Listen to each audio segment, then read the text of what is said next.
Good morning, Owen. How are you doing today?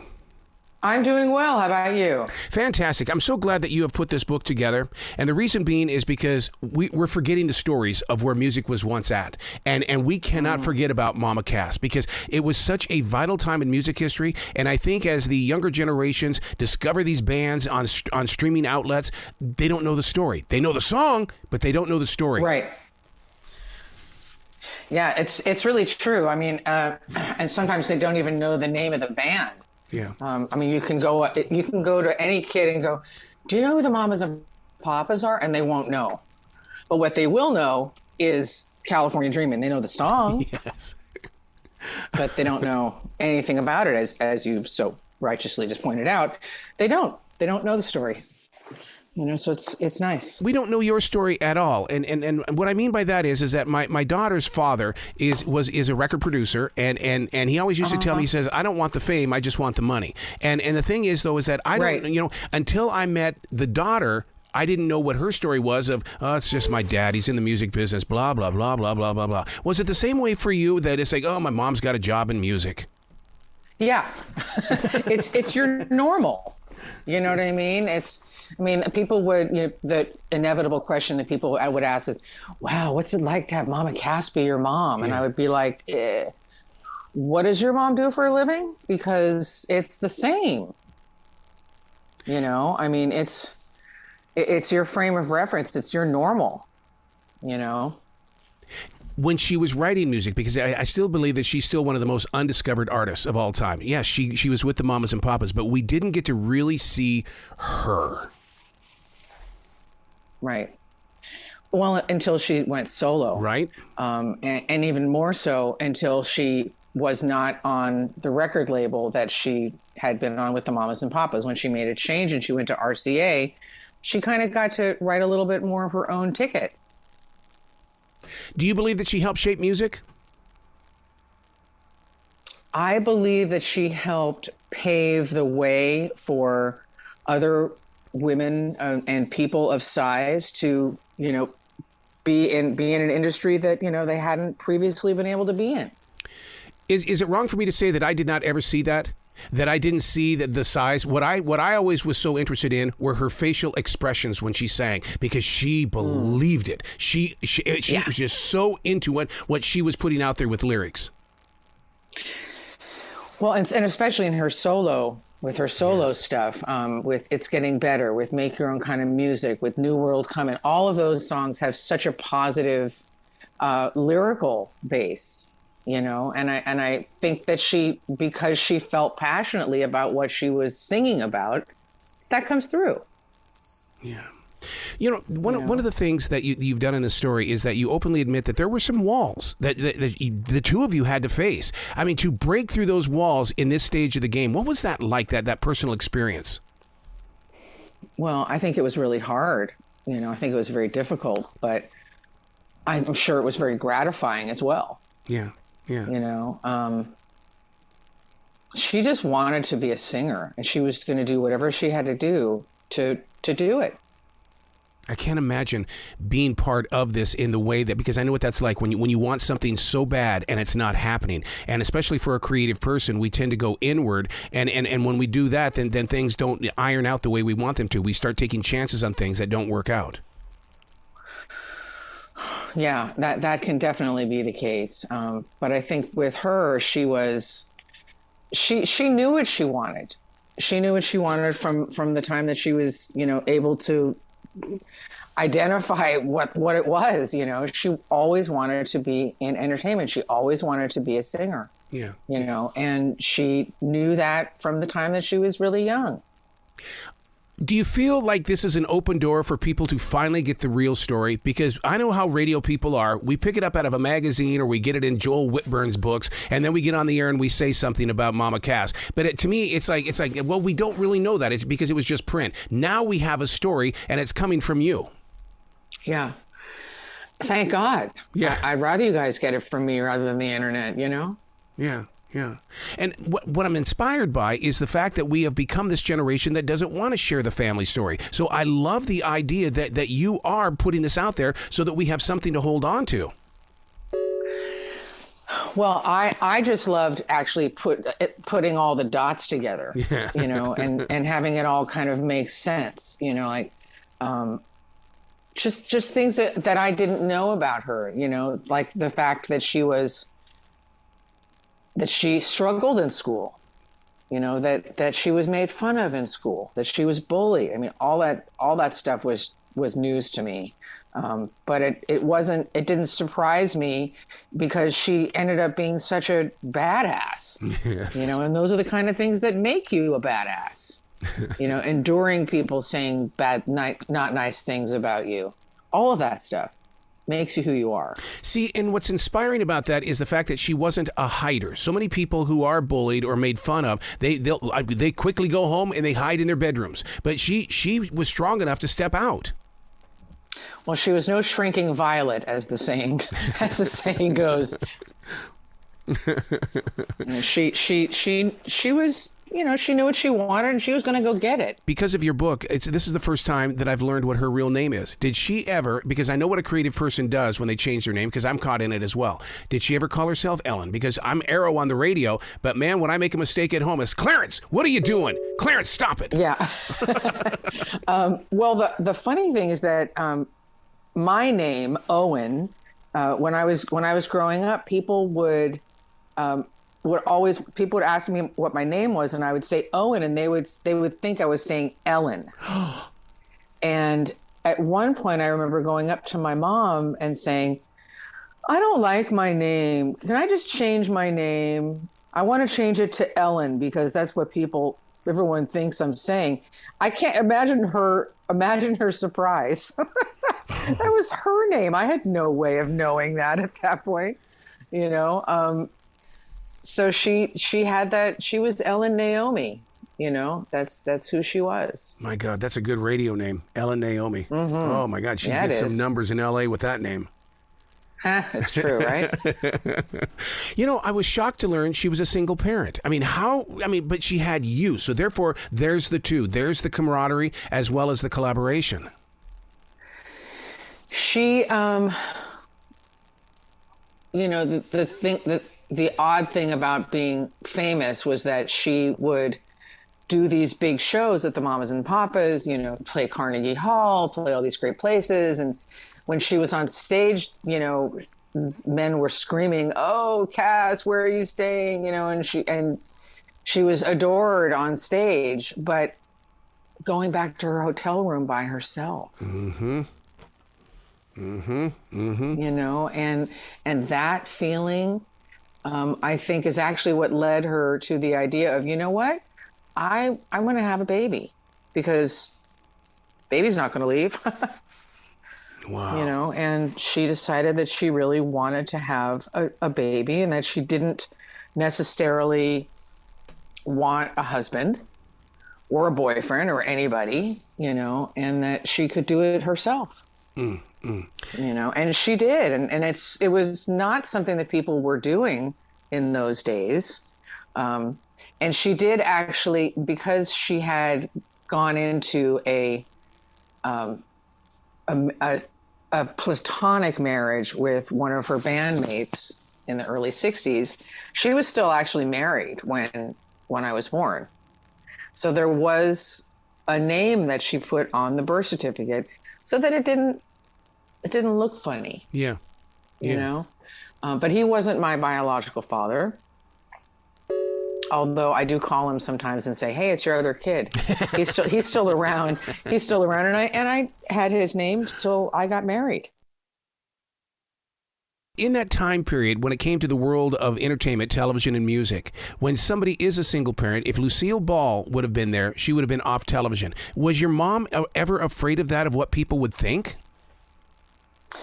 No, because as far as she was concerned, she wasn't a single mom. She had a husband on paper. That's right. Okay. So anybody that would have, you know, had anything to say about it, she could just point right to that. Wow. But I don't really think that she was all that concerned with what people were going to say. Can you imagine your mother and the strength that she has with her voice and being committed to the community, what she would be like today? Oh my God, she would have been.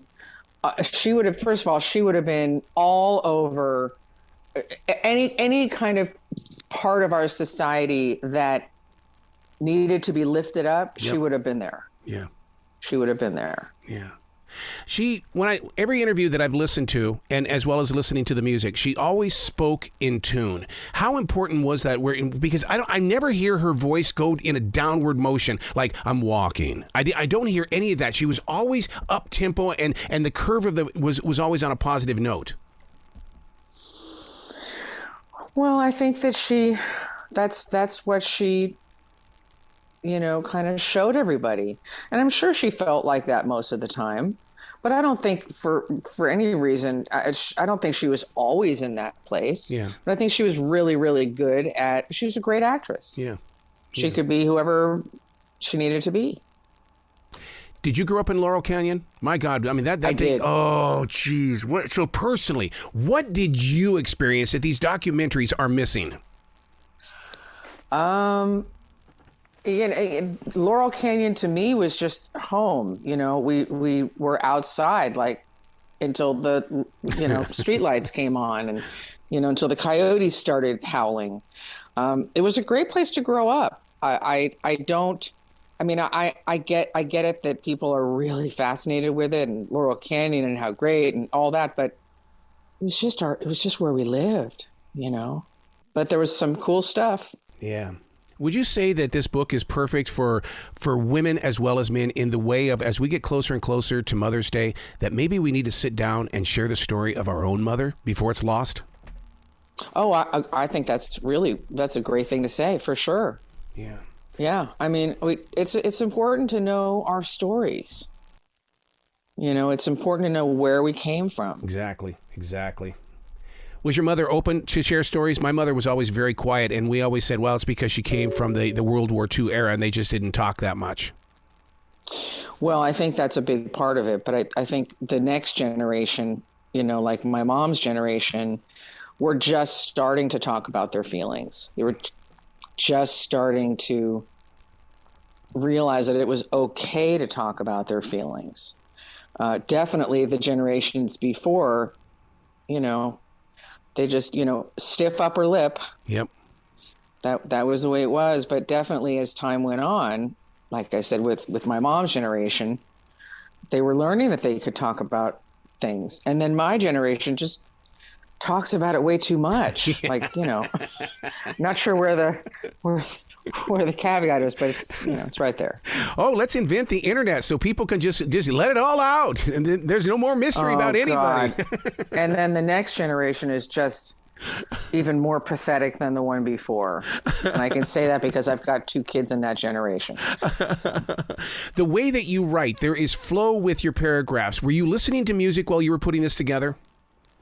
No. Whoa. You've got the music inside of you then. Well, I wouldn't have been able to concentrate if I was listening to music. I have a little bit of ADD, Yeah. But I mean, the way, because it's very personal. It's almost like you've invited us over to your house and you say, can I tell you a story about my mom? I just want to share this with you. This is what it was like, blah, blah, blah, blah, blah, blah. And it's so one-on-one. Oh, I love hearing that. That's one of the things I really wanted, because one of the reasons why I even considered doing this book was that I have had some people over the years that when I'd meet people and they would hear a little bit of my story, 99% of the time, like, oh my God, you have to write a book. It was like, okay. Eventually, when I'm old enough, I feel like I needed.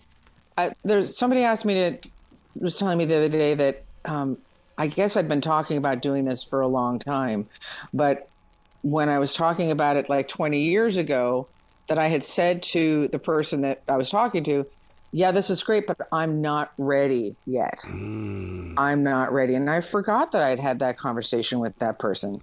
And I guess I was ready this time. Did it start out with a yellow notebook and a writing instrument, or did you sit down at the computer? Sat down at the computer. Really? Okay. And I just kind of went stream of consciousness in terms of what I could remember, who had said it, and then realized that I was going to end up having to tell part of my story. Yep. Which was not what I had intended at all. I really was like, oh, I'm going to write my mom's story. And then I realized I was just writing it from my point of view because that's the only way I know it. And that by default, it was going to end up, being a little bit more on me, which, like I said, it wasn't really comfortable, but whatever, it's fine. Yeah, but see, I think that might be my connection with the book, because it's almost like sitting down with the preacher's kid. Right. And learning what that journey's all about, what the experience was. I mean, because as listeners of music, we had our interpretations, but we didn't know what was going on inside your home. Right.